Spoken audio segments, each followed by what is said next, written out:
Tertawa ngakak, itulah reaksi pertama Puput Sudrajat mendengar kabar miring tentang dia pada masa lalu melalui konten YouTube Denis Karista, dikutip Senin 14 Februari 2022.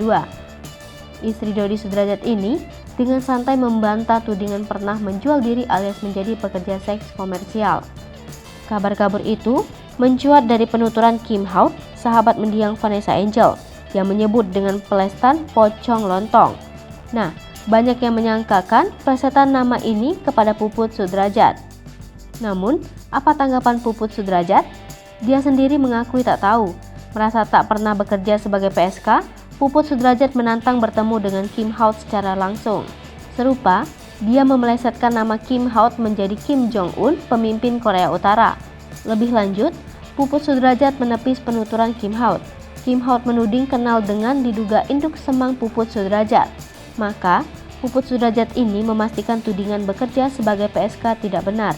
Meski demikian, dia menganggap tudingan itu sebagai penggugur dosanya karena tidak terbukti kebenarannya. Akan sebut nama asli pocong lontong, Kim Haut sentil balik kepada orang yang merasa.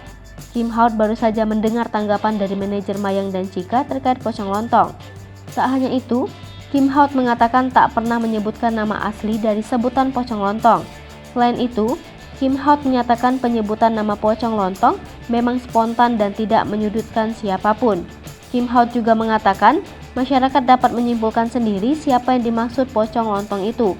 Dia juga menegaskan Kim Haut tak pernah menyebutkan nama-nama terkait pada video live-nya di Instagram atau TikTok.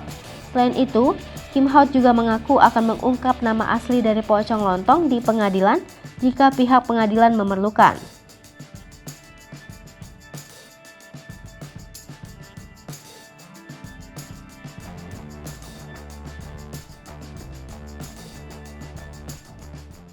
Hai pemirsa Selipopo TV, jangan lupa komen, like, dan subscribe, serta tonton terus berita-berita terupdate lainnya ya.